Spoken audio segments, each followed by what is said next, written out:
स्त्री का घर। शादी के पहले 5 साल।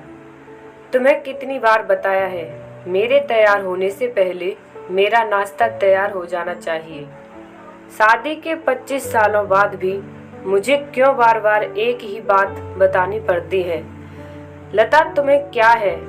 तुम तो आराम से घर पर रहोगी, मुझे काम पर जाना पड़ता है। तुम होगी हमेशा बेवकूफ़ों जैसी हरकत करती हो।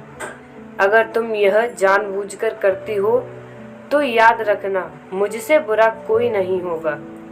आज भी प्रशांत का पारा चढ़ा हुआ था। इन कटु शब्दों में अपना गुस्सा उतारते हुए, गीला तौलिया कुर्सी पर फेंकते हुए प्रशांत गुस्से से लता की तरफ देखने लगा। लता के लिए प्रशांत का यह बेवजह का गुस्सा कोई नई बात नहीं थी। वह महीने में 3-4 बार ऐसे ही लता पर बरस पड़ता था। पहले पहले लता उसका विरोध किया करती थी, लेकिन जब कई सालों तक प्रशांत में कोई बदलाव नहीं दिखा तो लता ने खुद को ही बदल दिया। अब प्रशांत के कुछ भी कहने से लता को कोई फर्क नहीं पड़ता था। प्रशांत की हर बात को वो चुपचाप सिर नीचे झुकाए सुन लेती थी। शादी के पहले 5 साल तक लता ने पूरी कोशिश की थी कि प्रशांत को बदला जाए, लेकिन फालतू का गुस्सा करना और बाद में मैं लता को भला बुरा कहना, यह मानो जैसे उसकी आदत बन गई थी। कोई भी वाद विवाद होता तो प्रशांत सीधा लता को बोल देता, अगर मैं तुम्हें अच्छा नहीं लगता तो क्यों नहीं चली जाती अपने मायके, क्यों रहती हो मेरे साथ? इतना सब कुछ होने के बावजूद लता प्रशांत के साथ रहती थी, क्योंकि उसे अपनी बेटी की फिक्र थी। और वह जाती भी तो कहाँ, अपने बूढ़े हो चुके माँ बाप को इस उम्र में परेशान करना वह नहीं चाहती थी। समाज और लोग क्या कहेंगे, यह भी तो उसे देखना था। वह इतनी पढ़ी लिखी भी तो नहीं थी कि खुद जाकर कोई नौकरी कर सके और अपना और अपनी बेटी का पालन पोषण कर सके। लता को अब अपनी फिक्र नहीं थी, उसको फिक्र थी तो बस अपनी शादी लायक हो रही बेटी की। लता नहीं चाहती थी कि पति पत्नी के झगड़े की वजह से काव्या डिस्टर्ब हो। काव्या की पढ़ाई पूरी हो चुकी थी, उसके लिए अब शादी के रिश्ते आने लगे थे। कई रिश्तों को काव्या ठुकरा चुकी थी। 2-3 महीने बाद एक अच्छा रिश्ता आया। रिश्तेदारों और पहचान के लोगों ने भी लड़के के बहुत गुणगान किए थे। प्रशांत एक शाम अपनी बेटी के पास बैठकर उसे बताने लगा, काव्या बहुत अच्छा लड़का है, पढ़ा लिखा है, बड़ा घर है, बहुत अच्छी नौकरी है। ऐसे रिश्ते बार बार नहीं आते बेटा, इस बार मना मत करना। काव्या अपने पिता से ज्यादा बात नहीं करती थी, शायद डरती थी या शायद नफरत करती थी, लेकिन आज वो अपनी पूरी हिम्मत इकट्ठा कर बोली, मुझे अभी शादी नहीं करना है पापा, मैं नौकरी करना चाहती हूँ, खुद अपने पैरों पर खड़ी होना चाहती हूँ। हाँ तो उसमें क्या बड़ी बात है? मैंने लड़के से बात की है, वह तुम्हें किसी बात के लिए नहीं रोकेगा। तुम शादी के बाद भी नौकरी कर सकती हो, वह मुझे नौकरी के लिए परमिशन दे देगा।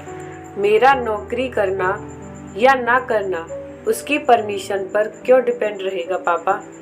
प्रशांत बोला, मैं कह रहा हूँ ना, तुम्हें किसी भी चीज़ की कमी नहीं होगी वहाँ। ऐसे रिश्ते बार बार नहीं आते हैं, इसे ठुकरा मत, बहुत खुश रहोगी तुम वहाँ। पापा, क्या मैं उतनी ही खुश रहूँगी जितनी मम्मी इस घर में खुश हैं? काव्या ने तंज कसते हुए कहा। प्रशांत बोला, आज तुम्हारी जबान कुछ ज़्यादा नहीं चल रही?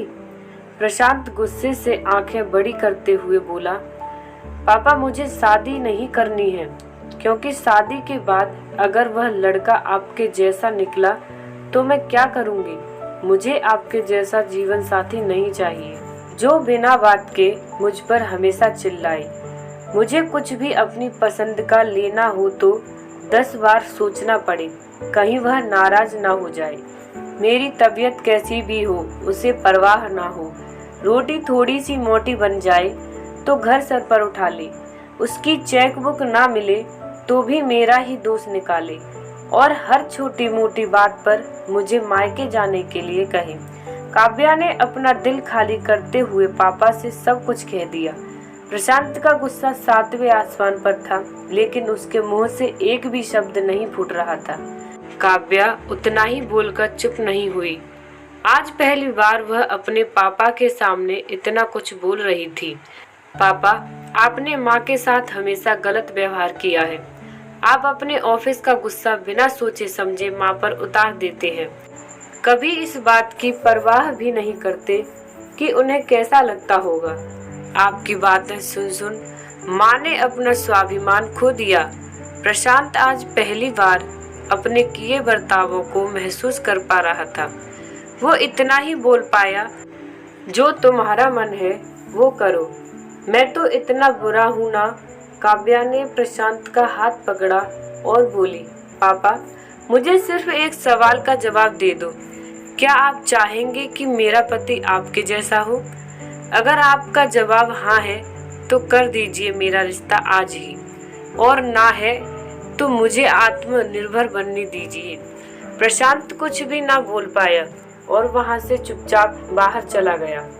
आज उसे लता के सामने जाने में शर्म आ रही थी। चलते चलते उसकी आंखों से आंसू बह रहे थे।